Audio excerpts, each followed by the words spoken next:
Luke, St. Luke. I read the Divine Office every day. There's 4 volumes to it. And basically what we're doing all over the world is we're reading the Psalms. But then there's also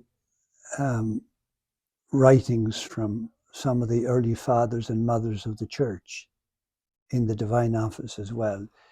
You can, I don't know how to do most of these things, but you can actually bring up, and maybe somebody can teach you how to do it, the Divine Office on your phone.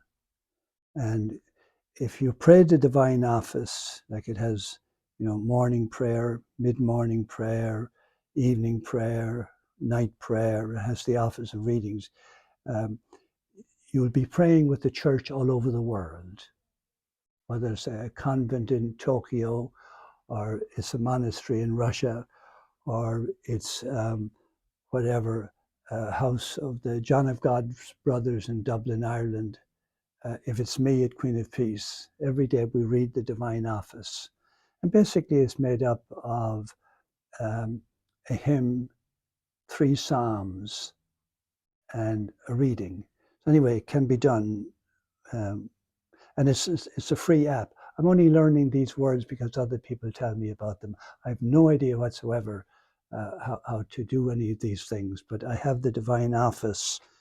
Like, this is one of 4 volumes of the Divine Office, but I can bring it all up on this day by day. So it's been very helpful, and I'm very grateful for the technology.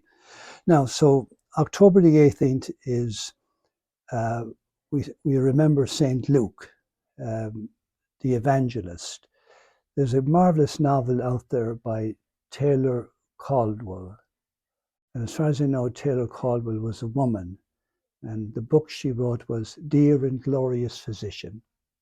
For those of you who like to read, it's a marvelous piece of work. Dear and Glorious Physician. He was a doctor. But here, just to read a snippet, St. Luke was born of a pagan family, probably Greek. He converted to the faith. As far as I know, his journey into the faith was from paganism into Judaism. In the beginning, God created the heavens and the earth. Judaism, God's chosen people. He became, eventually, somebody brought him to Christ, and he eventually became a fellow worker of the Apostle Paul. So here's a highly, and he's a physician, so he's highly skilled in things of the body and health, but he's a gifted writer as well. From Paul's preaching, he compiled one of the Gospels. Now, that's what it says here in the Divine Office. This is me talking. Paul is, in my opinion, very convoluted. His writing. He's great. I mean, it's full of depth and full of beauty and full of understanding. But Paul is very difficult to understand. I'm of the opinion that Luke got his information from Mary, the mother of Jesus. I mean, if you look at the way his gospel begins here, he tells you about the birth of John the Baptist. He tells you about the Annunciation to Mary, when Gabriel came to Mary. He tells you about Elizabeth going up into the hill country to visit, or Mary going up into the hill country to visit Elizabeth. He tells you about the birth of Jesus. And I'm of the opinion that he got all his information from Mary. Okay, so anyway, from St. Paul's preaching, he compiled one of the Gospels. He handed down an account of the beginnings of the church in another work called the Acts of the Apostles, which tells of events up to the time of St. Paul's first journey in Rome. Again, my childhood introduction to Luke was my mother, God rest her soul, throughout the day sometimes, or out of no place, would suddenly say, Matthew, Mark, Luke, and John, bless the bed that I lay on. I heard that, and of course, your memory is extraordinary when you're a child. You can remember stuff um, forever, if you like. And then I discovered much, much, much later on, 50 years later or more, that the little snippet my mother was using, Matthew, Mark, Luke, and John, was from an earlier poem written well over 300 years ago. And you've heard me at it before. And now I lay me down to sleep. I pray the Lord my soul to keep. There are four corners to my bed. There are four angels overhead. One to watch, one to pray, two to lead my soul away. Matthew, Mark, Luke, and John, bless the bed that I lay on. I will take a snippet now out of Luke's Gospel that everybody is familiar with. Great writer, great writer, the prodigal son. It's Luke chapter 15. The tax collectors and the sinners, meanwhile, were all seeking the company of Jesus. Isn't that wonderful? The outcasts, the tax collectors, and the sinners were all seeking the company of Jesus to hear what he had to say. Now, some of the Pharisees, these would be people like me in the temple, some of the Pharisees and the scribes complained about Jesus. This man, uh, this Jesus welcomes sinners and eats with them. So he spoke this parable to them. Now, try to visualize a group of priests standing out there. And these priests do not approve of Jesus. They're offended by him. And he's particularly offensive is that he's hanging out with sinners. Like if Jesus were to walk the earth today, there's no doubt in my mind that you'd find him in the company of drug addicts, drunkards, prostitutes, ordinary everyday people. So they take offense at Jesus. And then Jesus, in a desperate effort to reach them, tells them stories. You know, like a good father or mother would tell the child stories at night so that they can be relaxed and go into the darkness of night for their evening sleep. So he tells them, what man among you, my dear brother priests, with 100 sheep, and losing one of them, would you not leave the 99 in the desert in a safe place and go searching for the lost sheep? And you keep searching until you find it. And when he found it, would he not joyfully take it on his shoulders? And then when he went home, called together all his friends and neighbors and said to them, come rejoice with me, for I have found the sheep that was lost. In the same way, I tell you, there is more rejoicing in heaven over one repentant sinner than over 99 righteous people who have no need of repentance. Like there's the 9 choirs of angels burst into ecstatic song when a great sinner is brought back to Christ, is brought to Christ. One of the ones that impresses me the most in this here United States is Dr. Bernard Nathanson,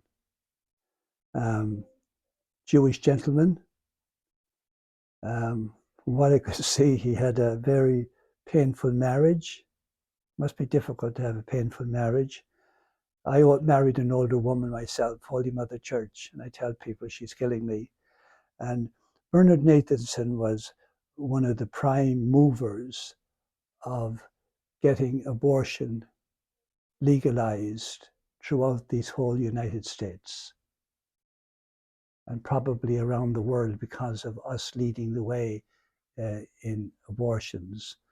And he killed, I believe, I think he did 500 abortions himself, um, including his own child, one of his children. Now, in ways that I can't grasp in the slightest, this Bernard Nathanson was touched by Christ the Good Shepherd. And a couple of years before his death, he was baptized by Cardinal John O'Connor in St. Patrick's Cathedral in New York City. So one who was one of the greatest of all sinners, the lost sheep. And that's what Jesus is telling us. And then he does another one here, another story. Women might appreciate this one a bit better. Not that you didn't the first one. Or again, what woman with 10 silver coins would not, if she lost one of them, light a lamp and sweep out the house and search thoroughly until she found it? And then when she had found it, called together her friends and neighbours. Come, she'd say, rejoice with me, she would say, I have found the coin that I lost. In the same way, I tell you, there is more rejoicing among the angels of God over one repentant sinner. Now, what about the coin thing? You notice even to this day, some of the Arab and Muslim women, when they have these headdresses, and you'll notice there's a collection of coins sometimes across the front of them. I don't know enough now, but the little bit I do know, it was explained to me that these coins were part of the wedding dowry, the marriage dowry. And so to lose one of these coins, would be kind of a shocking thing. And like it on a cosmetic level, imagine you losing your two front teeth and you were showing off your gums. It would be that conspicuous. So we see here then that she washes the house, cleans the house until she finds it. And then Jesus said, in the same way, there is rejoicing among the angels of God over one repentant sinner. The one I think most of all would be the thief on the cross. He was being put to death for a capital offense. Like he may have murdered people. He may have done like a man in this town did some time ago, abduct a young girl about 5 or 6 years old from her bedroom late at night and raped her and buried her alive. That type of terrible sinner. And then Jesus, again, he repents. Something happens to him. He sees the way Jesus is dying, praying for his enemies. Father, forgive them, for they know not what they do. And he said, Jesus, remember me. Remember me, Jesus. And Jesus said, today you'll be with me in paradise. So there's more. This is the style of Luke. He tells us these wonderful things. And finally, he tells us the story of the two sons. A man had two sons, and the younger of the two sons said to his father, Papa, why give me my inheritance? Basically he was saying to his father, Papa, why do I have to wait until you die? Give me my share of the inheritance. And so the father divided up the property between his older and younger son. And a few days later, the younger son got all his belongings together and he went off to a distant country where he lived a reckless life. And this is Jesus telling this story here. And so there's a lot of heartbreak here. The son abandoning his father and mother, living a reckless life, loose women with loose men, whatever. And he lived a reckless life until such time as his money was gone. And he found himself out on the streets, scraping for food.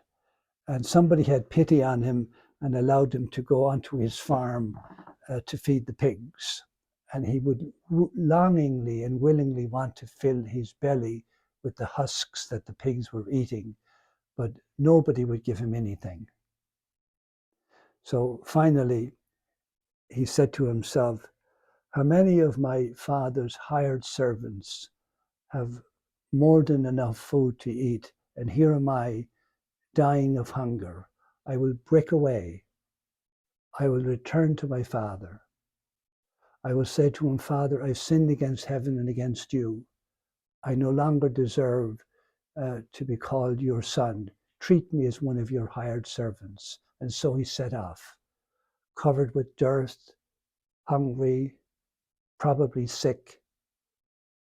And then Luke, the storyteller, says, the father sees him coming in the distance. He must have been out on the top of the hill every day, the father, waiting for the son to come home. And the day comes where he sees him in the distance and he said, my son, and he runs out to him. Now, from what I've heard, Jewish men never ran in public, and he's wildly excited to run out, and he grabs his son, throws his arms around him, and kisses him.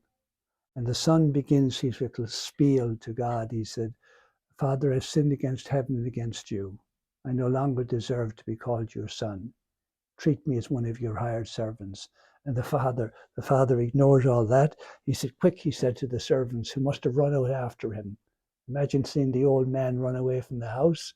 And the servant, my God, what's going on here? And he said, quick, he said, bring out the best robe in the house and put it on him. Put a ring on his finger, sandals on his feet. By giving him the ring, he's restoring him. The ring of authority, the bishop's ring, the pope's ring, the Queen of England. He's restoring him. And put sandals on his feet and kill the fatted calf. Let's rejoice. Meanwhile, there's an older brother out in the field. And he comes home and he hears the sound of music and dancing, and he calls one of the servants and he said, what's happening? Or as the black brother who will say, what's happening, man? What's happening here? Or Joe Biden even said at one time, what's happening, man? And the servant says to him, your brother has come home and your father has killed the fatted calf because he has him back safe and sound, and he's angry. He won't go in. So his father comes out. Now he has two lost sons, one that comes back and repents after God knows how long. The older brother, who was at home all the time, is now lost. He's angry. And he reprimands his father. He said, how long have I slaved for you all these years, and you never gave me as much as a kid goat to celebrate with my friends, but this son of yours, not my brother, but this son of yours comes back, having wasted all your money on loose women. It could have been loose men, and you killed the fatted calf for him. And the father is he loves his sons, despite their strangeness. And so he says to the older son, my son, he said, you're always with me. Everything I have is yours. But we had to celebrate because your brother was dead, has come back to life. He was lost and is found. And that's it. And there's more joy in heaven over one repentant sinner. There's no evidence that the older brother went into the party.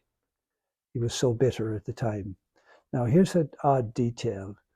In my lifetime, there was a cardinal archbishop in Paris. His name was Jean Lustiger. He was like St. Luke. He was a convert to Catholicism, to Christianity.